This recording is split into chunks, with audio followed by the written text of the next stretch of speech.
gente, tudo bom? Meu nome é Bianca e essa é a nossa sequência de devocionais sobre o livro Nascimento, Casamento e Morte, do Timothy Keller.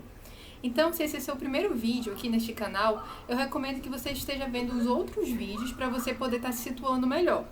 Hoje a gente vai começar o capítulo 7, que fala sobre o medo da morte. A consciência transforma todos nós em covardes. Então, no capítulo de hoje, a gente vai falar um pouco sobre o medo da morte e como que a gente se relaciona com esse fato que é uma certeza para todos nós, mas que ao mesmo tempo nos causa tanto assombro. O texto está baseado em Hebreus 2, de 14 a 15, e fala assim: Portanto, visto que os filhos são pessoas de carne e sangue, ele também participou dessa condição humana, para que, por sua morte, derrotasse aquele que tem o poder da morte, isto é, o diabo, e libertasse aqueles que durante toda a vida estiveram escravizados pelo medo da morte. Então, como é que a gente, como ser humano e como sociedade, lida com o fato praticamente certo de que a gente vai morrer? A morte ela é a grande inimiga do ser humano, porque ela separa pessoas que se amam, e além disso, ela faz a gente lembrar o quão insignificante nós somos. Não importa quanto dinheiro a gente tenha, ou quão famoso a gente seja, ou quais sejam as nossas maiores conquistas, é um fato inexorável de que um dia a gente vai morrer, de que nós não somos eternos. E ela faz também a gente refletir sobre o que existe além da nossa vida material. Então, durante diversos séculos, as sociedades aprenderam a lidar de forma diferente com a morte. Então, até o final do século XIX, início do século XX, as pessoas tinham um contato muito mais íntimo com a morte. Na época, a expectativa de vida era baixa, havia um grande número de mortalidade infantil, e as pessoas costumavam morrer de doenças infectos contagiosas que hoje a gente tem cura. Além disso, havia muita questão de conflitos, muitas guerras, então havia uma grande possibilidade de você estar entrando em contato com a morte com uma certa frequência. Então era muito comum você falar com grandes famílias e eles contarem histórias de filhos que morreram na infância. Então, por exemplo, a minha mãe, ela vem de uma família de 11 irmãos e ela tem 3 irmãos que morreram na infância. 2 deles foram por doenças infecto-contagiosas que provavelmente eles não morreriam na sociedade de hoje. Além disso, naquela época, as pessoas costumavam morrer em casa, cercado por seus amigos e familiares. Além disso, a família costumava velar o corpo dentro da própria casa. Então, além do maior contato com a morte, eles também tinham maior contato com o corpo morto em si. Então, diferentemente de hoje, que a maior parte das pessoas nunca teve contato com um cadáver, na época era muito mais comum ter esse tipo de contato. Então, a sociedade de hoje é muito menos preparada para lidar com a morte do que a gente era antigamente. É muito comum as pessoas chegarem até a idade adulta sem nunca terem presenciado um luto. A gente age como se a gente fosse viver para sempre, e a gente não fala muito sobre a morte. O texto fala que é como se a morte tivesse substituído o sexo como o novo tabu da sociedade. Uma coisa que todo mundo sabe que existe, mas ninguém se sente muito à vontade de falar sobre isso. A gente também criou um sistema em que as pessoas que estão muito doentes ou perto da morte ficam isoladas nos hospitais, de forma que elas passam os últimos dias de vida muitas das vezes sozinhas. E as outras pessoas que estão saudáveis, elas não têm contato com pessoas que já estão morrendo, que estão nos últimos dias de vida, a gente não tem contato com o corpo morto. Então, é como se a gente soubesse que existisse, mas isso ocorresse longe das nossas vistas, e é como se fosse algo que a gente não precisasse conversar sobre, ou que a gente não precisasse refletir sobre. Entretanto, apesar dos grandes avanços da medicina, nada disso conseguiu mudar o fato de que todos nós vamos morrer um dia. Eu gostei do trecho do livro do Timothy Keller que fala assim: Mas ninguém pode evitar a morte. Alguém disse que guerras e pragas nunca elevaram o número de mortes. Sempre houve uma morte para cada pessoa, sem exceção. Isso foi uma coisa que me fez refletir bastante, até porque eu também sou médica. E apesar dos nossos esforços para tentar salvar a vida do paciente, a gente pode salvar a vida do paciente por aquele momento.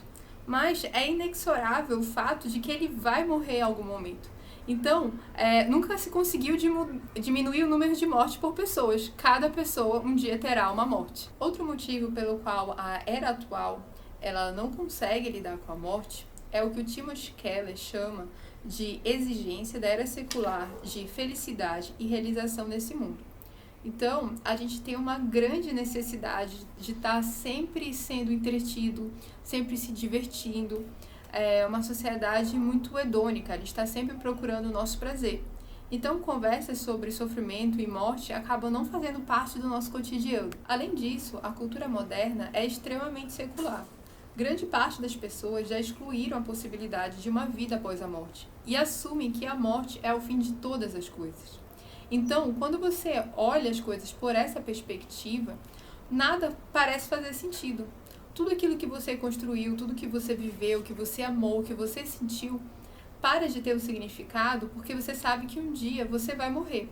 Então é a frase que o Timothy Keller colocou: a morte subtrai a importância e a alegria das coisas. É exatamente isso que faz com que as pessoas não queiram falar sobre a morte.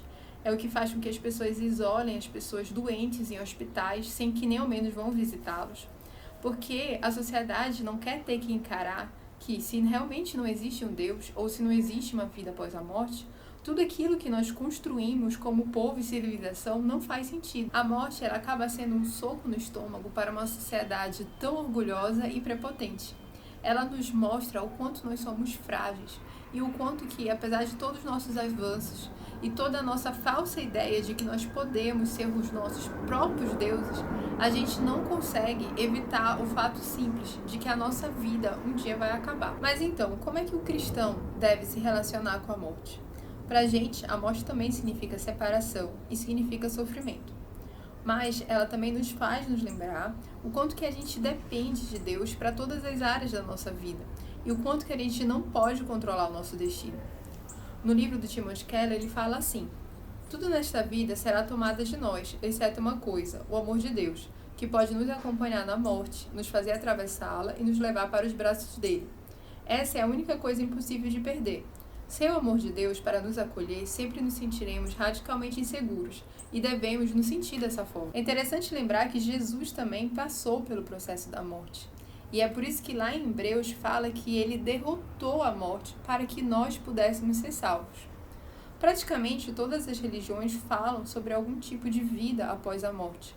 Mas a maior parte tem aquela ideia de que você tem que fazer coisas boas nessa vida para que você tenha uma boa vida após a morte. Mas o cristianismo, ele não é assim. Ele fala que quem venceu o poder da morte foi Jesus na cruz ao nos dar a salvação. E que não importa o que a gente faz ou quão bom a gente seja, ele garante a nossa salvação. E é isso que nos dá tranquilidade. Porque no final das nossas vidas, a maior parte de nós sabe que não foi tão bom quanto deveria ter sido. A gente vai carregar nossas culpas, nossas incertezas, mas Cristo não nos deixa sozinhos nesse momento de morte. Ele nos acompanha e nos acolhe, porque ele nos dá essa garantia de que o que faz com que a gente saiba que nós podemos ter a salvação foi o seu sacrifício que ele fez por nós, e não as nossas obras e nossos méritos próprios. Mas e você? Você já parou para pensar sobre a morte? Sei que nessa época da pandemia, entre 2020 e 2021, muitas pessoas foram forçadas a pensar sobre isso. Mas agora que parece que a gente já passou a pior parte da pandemia, as pessoas voltaram para o seu cotidiano e ninguém mais fala sobre isso. Mas você já pensou como que o fato de que todos nós vamos morrer impacta no seu dia a dia? Como é que isso reflete no seu relacionamento com Deus e com as outras pessoas? Então, desejo para você uma semana abençoada. E a gente vai estar falando mais sobre esse assunto nos próximos capítulos.